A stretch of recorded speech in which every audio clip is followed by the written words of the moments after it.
I still can't understand this thing's gobbledygook. That was only Tier 1 prototyping. There is still another tier to the prototyping process, which, for all we know, merely advances this entity through increasingly esoteric states of linguistics. The clock is ticking. We don't have time for this asinine tomfoolery. This unmitigated poppycock. Extravagant hogwash. Okay, stop. Stop typing whatever silly thing you're typing. I'm going upstairs to the big platformy thing. The alchemeter? Huh? Try to learn the lingo. John, use pre-punched card with the alchemeter. There's no slot for a card anywhere to be found on the alchemeter. The Colonel Sprite followed you upstairs. TT, explore Athenuum. Acquiring a Cruxite Dowel seems to have populated the Athenuum with one item. A perfectly generic object. John, capture log telescope. You snatch the telescope from its tripod. Who knows, it might be useful. But more unimportantly, it pushes the Cruxite to the last card, making it available for tinkering. The PDA is predictably jettisoned into the yard, over the neighbor's fence.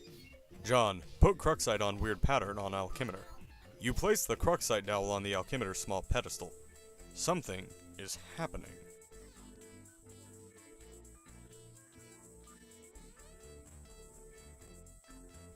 You set the alchemeter to cast 3 perfectly generic objects for some reason, expending a total of 6 units of build grist.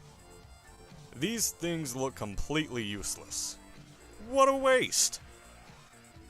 Out of the corner of your eye, you notice there's something in the sky.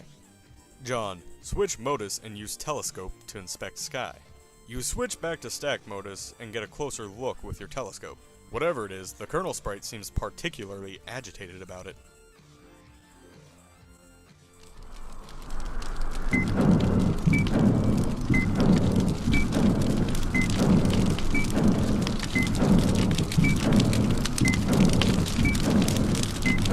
You're no astronomer, but its trajectory looks suspiciously head-on with your current perspective.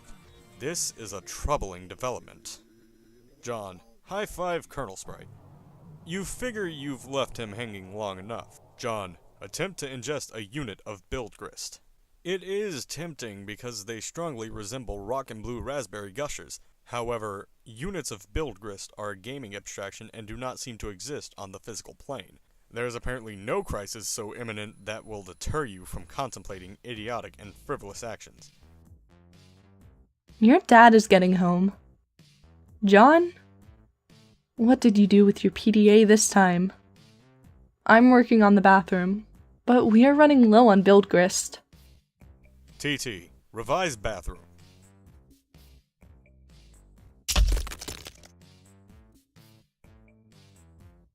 John, run to your room and contact TT through Pester Chum. 2 chums have been trying to message you.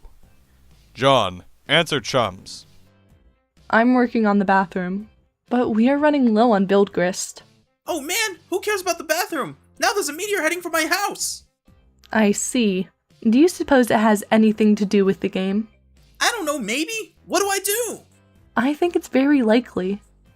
The walkthroughs vaguely suggest an impending threat before they end. The already poorly constructed sentences become even more curt and ambiguous, as if written hastily and with a sense of alarm. Actually, their dedication to updating the walkthrough under such circumstances is admirable. Wow, fascinating, huh? If the meteor is a game construct, I think the only thing to do is to proceed and try to solve the dilemma on the game's terms. Try using the lathe. It says you can use the card on it, but isn't more specific than that. Okay, I'll do that. Really, it is a labor to read this drivel. If I read any more, my brain will need to be spoon-fed from a jar, while it blows spit bubbles in a high chair. I think I will write my own walkthrough. That is, after we make sure you don't die. I heard you got the box. I hope you appreciate my heroic fatherly perseverance in getting it to you. In my rough and tumble dirty wife-beaterly sort of way. Also, I hope you appreciate how many no-talent douches had their mitts on that bunny before you. It's like a grubby baton in some huge douchebag marathon. Hey, where are you? Oh man, the bunny was awesome, but I don't have time to talk. I'm playing Spurb, and it's kind of a nightmare. TT is breaking everything in my house.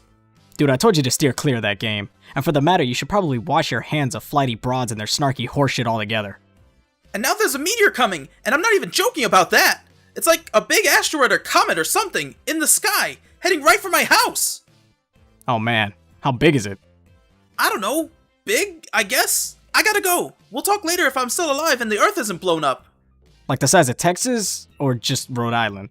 They're always throwing around these geographical comparisons to give us a sense of scale like it really means anything to us. But it's like it doesn't matter, it's always just like, wow, that's pretty fucking big. Like, Mr. President, there's a meteor coming, sir. Oh yeah? How big is it? It's the size of Texas, sir. Oh shit! Or, how big is it? The size of New York City, sir. Oh shit! Sir, I'm afraid the comet is the size of your mom's dick. Oh snap! Sir, are you familiar with Jupiter?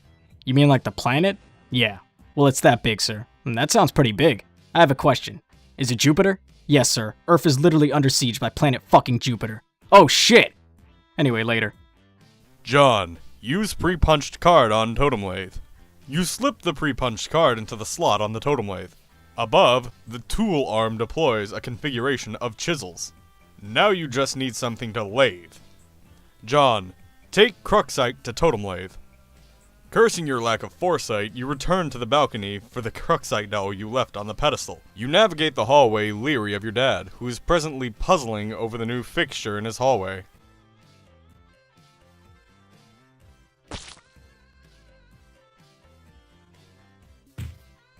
The perfect crime. You retrieve the Cruxite dowel. Dad just shrugs and heads back downstairs, presumably to do some more baking. If only he knew you were hard at work saving his ass. John, use Cruxite dowel on totem lathe. You clamp the Cruxite in the lathe. John, activate lathe. The lathe carves one totem. You take the totem. Alright, I used the lathe to make this blue shapey thing. Now I guess I take it back to the Alukipz again? Hello?